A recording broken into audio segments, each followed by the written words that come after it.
सभी को सुप्रभात। मैं शिषपाल में BA पॉडकास्ट हिंदी साहित्य के अंतर्गत कल हम पढ़ रहे थे रसखान का जीवन परिचय, रसखान की दोहे, इस पर हमने कल चर्चा की थी। इसी क्रम में आज हम आगे रसखान के जो दोहे हैं उस पर चर्चा करेंगे। जैसे हमने चर्चा की, मानुष हो तो वही रसखानी बसो गाम गोकुल के ग्वारन, मानुष हो तो वही रसखानी बसो गाम गोकुल के ग्वारन, और जो पशु हो तो कहाँ बस मेरो निज चरो नंद देनो बाजारन, पाहन हो तो वही गिरी जो धरियो कर छत्तर पुरंदर धरन, जो खग हो बसेरो करो नित मिली कानूनी कूल कदम के डारन। इस तरह हमने सह प्रसंग व्याख्या की। फिर हमने चर्चा की थी याद पुटी अरु कामरिया तिहे पर पुर को तजी डारो, आठों सीती नौ निधि सुख नंद बाबा गाई को चराओ बिसारो, रसखान कबो इन आंखन से वन बाग के हारो, और कोटिन रोकल धोत के धाम कलील के कुंजन ऊपर वारो। इस पर हमने सह प्रसंग व्याख्या की। इसी के क्रम में आगे देखो, आज हम पढ़ने जा रहे हैं जो कि कहूँ सजने काहे कहूँ सजने, काहे कहूँ सजने संग की रजने, संग की रजने नित्य बीते, काहे कहूँ सजने संग की रजनी नित्य बीते मुकुद, नित्य बीते मुकुंद को हेरी,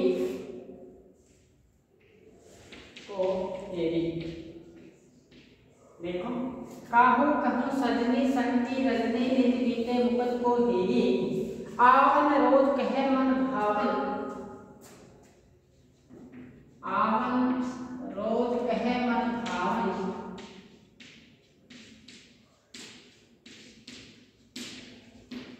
कबो न जो खेरी, कबो न करो आवन की न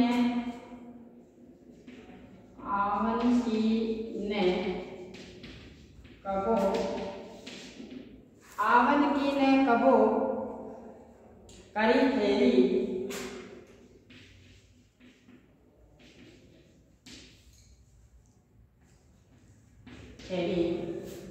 आगे है सोतिन भाग बढ़्यो पथ में,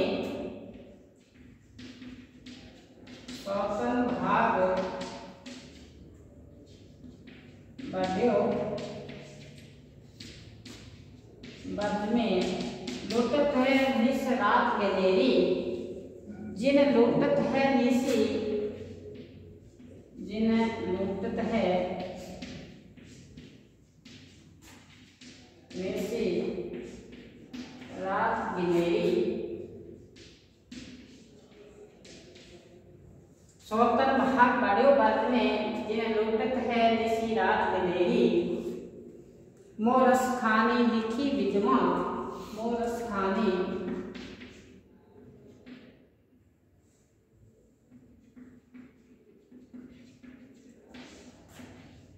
लिखी बिजमा,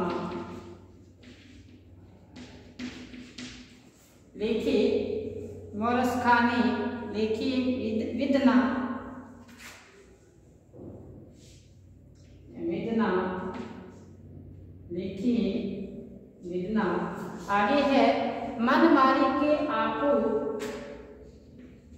मन मारी के आपू बने अहेरी,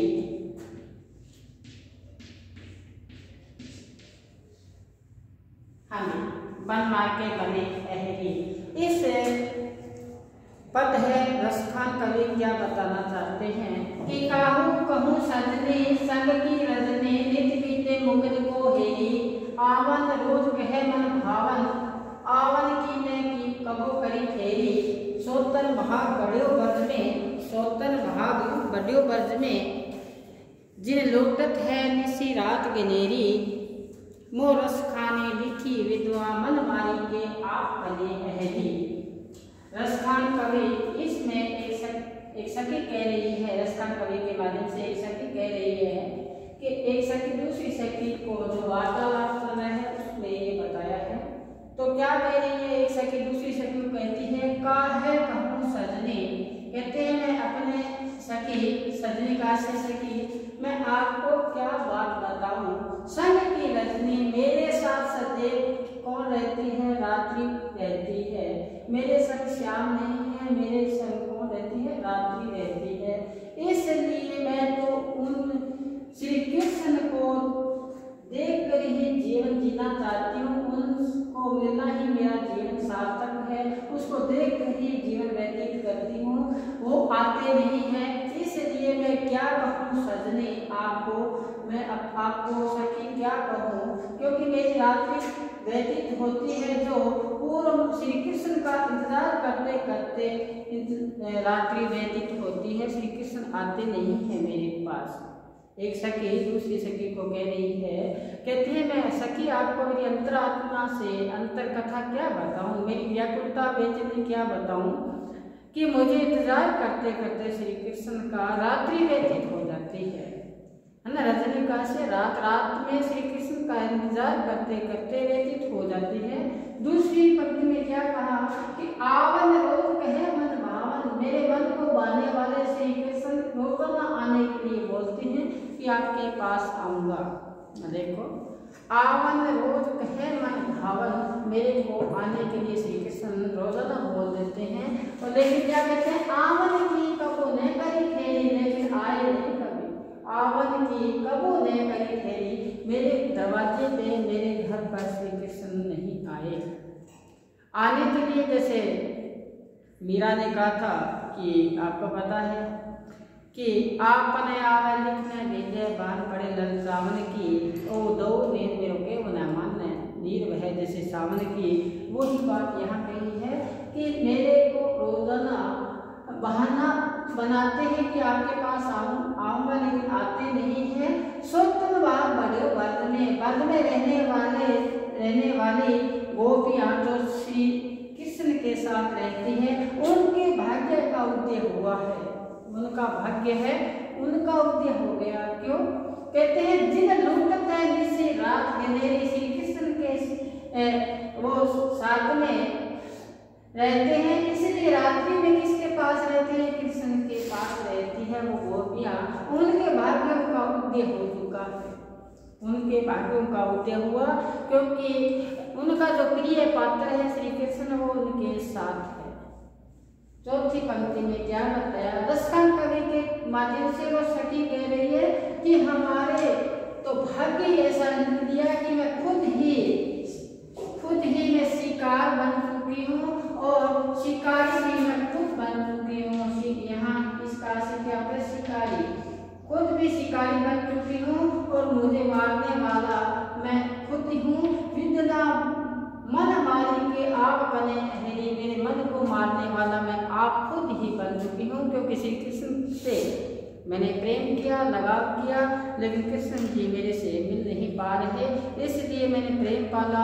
वो प्रेम ही मेरे को क्या कर रहे हैं, वो प्रेम ही मेरे को व्यथित कर रहा है, बेचैन कर रहा है। इसलिए रसखान कवि के माध्यम से वो भी कहती है कि मैं किस प्रकार की स्थिति होगी, मैं खुद ही बन चुकी हूँ, उसमें मेरा मन है, खुद भी मैं शिकार हूँ और शिकारी भी मैं खुद ही बन चुकी हूँ। इसलिए कहते हैं कि मेरा जो प्रिय है, मन को बांधने वाले हैं, वो रोजाना कहते हैं आने के लिए, लेकिन आते नहीं हैं। इसलिए आवन की कबू ने करी फेरी, मेरे वहाँ आने के लिए कभी उन्हें नहीं आए, और उनके बिना मेरा जो ये घर है सुनना है। जैसे मीरा ने कहा था, पिया बिना सुनो छे मारो देश, ऐसो है कोई पिया मिलावे तन मन करूँ पेश, जा कारने बन बन डोलूं कर जो गुरु को भेज, अब भी पढ़ावे अजुन आवे पंडर पड़ गया केस। ये जैसे मीरा की तरफ है, इस प्रकार से यहाँ एक गोपी की तरफ श्री कृष्ण जी को पाने की है। कहते हैं, सोतन भाग बड़े पद में जिन लूटत है निसी रात गनेरी, और मोर रस खाने लिखी विधना मन मारे के आप बने अहरी। बड़ा प्यारा सा ये पद है, इसको अच्छी तरह से आप याद करना। आगामी देखो दूसरा जो पद है उस पर चर्चा करें। एक बार ये आप अगर आपके पास क्लास में कलम की बुक है तो अच्छी बात है, जिनके पास नहीं है वो अपने रजिस्टर में अंकित करेंगे साथ साथ में। तो आगामी हम इनका पद है वो पढ़े, कौन ठगोरी भरी आज बजाए, कौन ठगोरी भरी भरी कान है आज बजाए, कौन ठगोरी भरी कान है, कौन ठगोरी भरी हरी आजू बजाए, कान नहीं है, कौन ठगोरी भरी हरी हरी आजू बजाई। और फिर है बांसुरिया रंग भीनी, है बांसुरिया रंग भीनी भीनी। दूसरी पंक्ति में बताए हैं, तान सोने जिन्ही,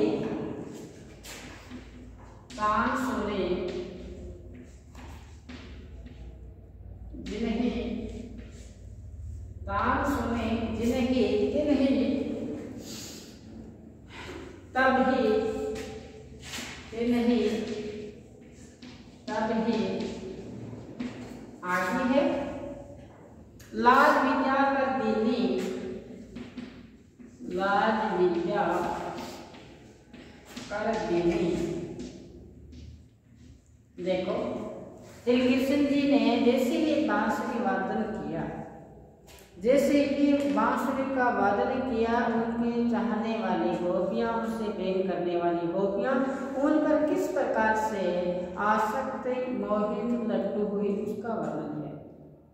तो क्या बताए हैं, कौन ठगोरी भरी हरी आजू बजाई। आज श्री कृष्ण जी ने ऐसे ठगने वाली बांसुरी का वादन किया है, उसमें ऐसा सुर निकला है, ऐसे ठगने वाली, ठगने का से यहाँ पर अपने वश में करने वाली बांसुरी का वादन किया है श्री कृष्ण ने। तो कहते हैं कि ऐसी बजाई बांसुरिया रंग भीनी, बांसुरिया है और रंग से भीगी हुई, रंग से भीगी होने का से उसमें ऐसा प्रेम, जो ऐसे धुन उसमें की जो सखियां हैं वो उस श्री कृष्ण जी की ओर आकर्षित हो जाए।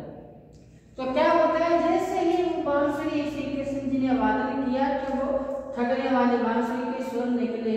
तो जैसे ही गोपियों ने सुनी, तान उनकी सुर सुनी, उनकी धुन सुनी, जैसी अवस्था में थी गोपियां, तो कहते हैं अपने लोक लाज को विद्या कर दिया, छोड़ दी, अपनी लोक लाज को छोड़ दी। कैसे कि तान सुने जिन्हें, जैसे ही उन्होंने क्या सुना, तान सुने, तब ही उन्होंने अपने लोक लाज को क्या कर दिया है, विद्या कर दिया है, छोड़ दिया है। देखो कहते हैं, तान सुने जिन्हीं तिन्हीं तब ही लोक विद्या कर दिली। जैसे ही तान सुने श्री कृष्ण जी की बांसुरी की, तो गोपियां उसी अवस्था में अपनी लोक लाज को छोड़ दिया। जैसे मीरा का पद में गीत मिल रहा हूँ, मीरा ने कहा था कि पग बांध घुंघरू मीरा नाची, पग बांध घुंघरू मीरा नाची, लोग कहे मीरा भई बाबरी, सास कहे कुलनासी। तो इस प्रकार से गोपियां भी अपने आप को लोक लाज की परवाह न करते हुए श्री कृष्ण जी पर आसक्त हुई है और कहने लगे कि तान सुने जैसे ही उन्होंने लोक लाज को त्याग दिया। भक्ति के मार्ग में सबसे बड़ी बाधा है लोक लाज की है, जिसे लोक लाज को त्याग दिया उसका जीवन यहाँ पूर्ण हुआ। तो क्या बताए, घूमे घड़ी घड़ी नंद के द्वार, घूमे घड़ी घड़ी घड़ी नंद के द्वार, नंद के द्वार, घूमे घड़ी घड़ी नंद के द्वार। और कहते हैं द्वार नवीनी कहाँ, नवीनी कहाँ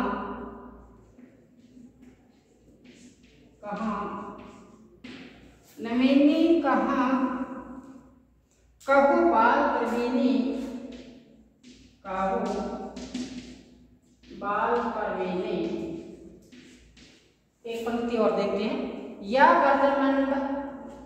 ब्रजमंडल में रस खाने, या ब्रह्मंडल में रस खाने, या ब्रह्मंडल में रस खाने सु कौन बट्टू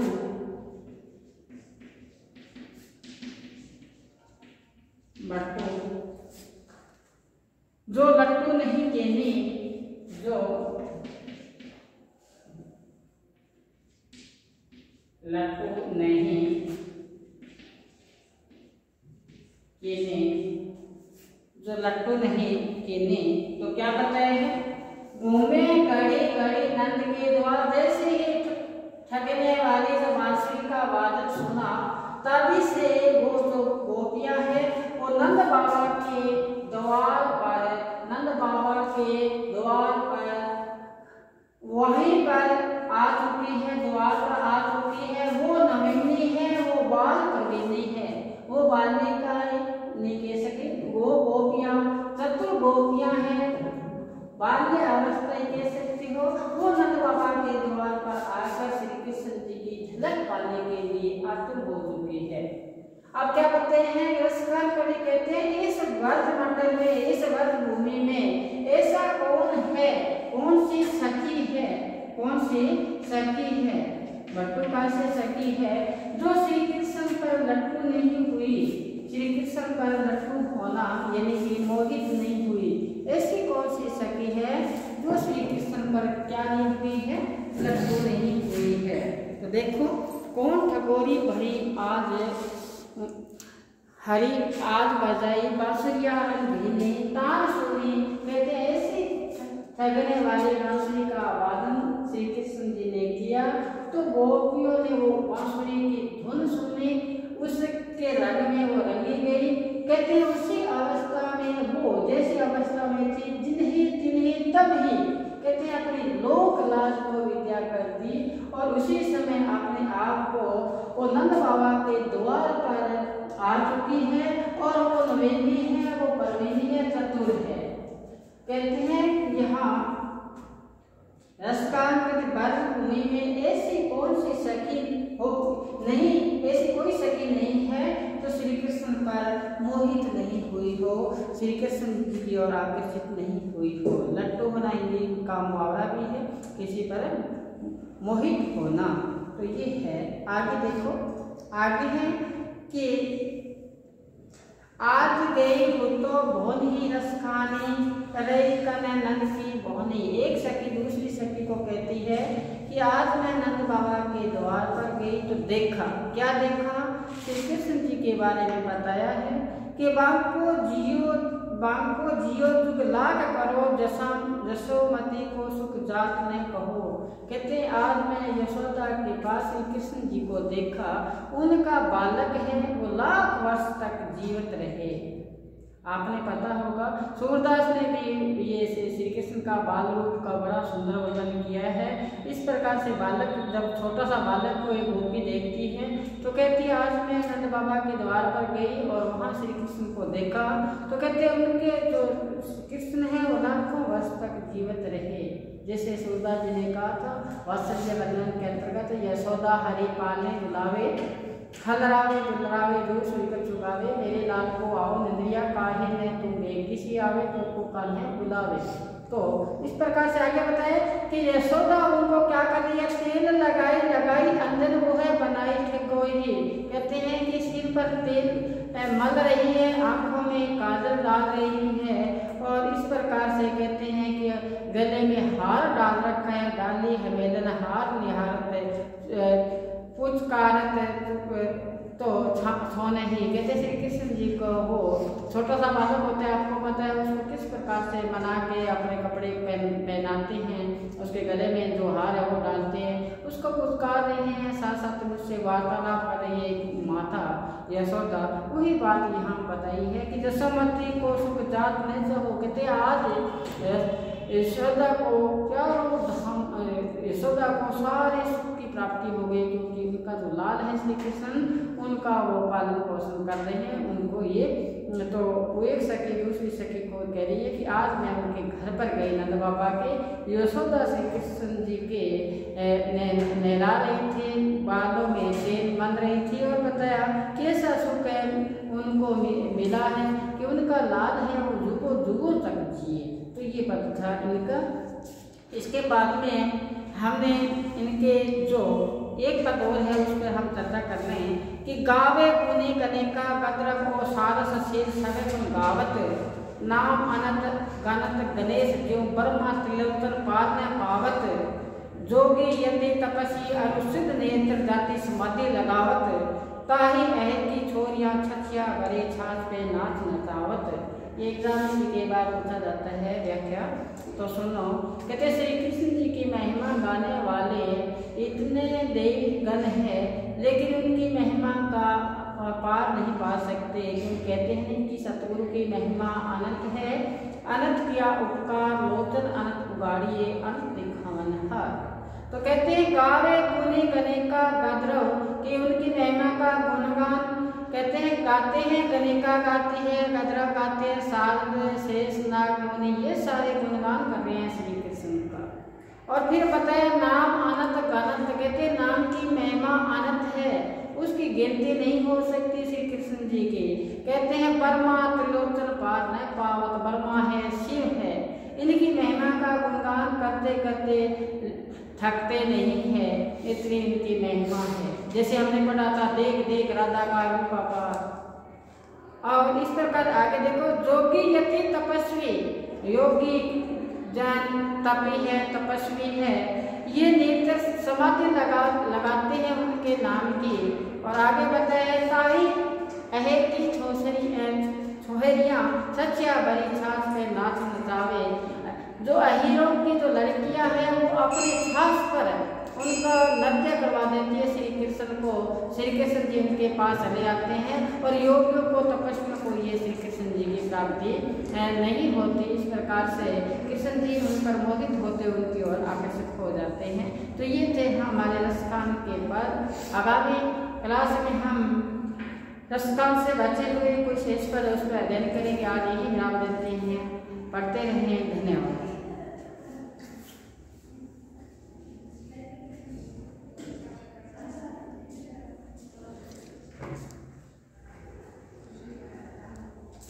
ये बात थी राहुल क्या फिर रोहित समझ में आया क्या?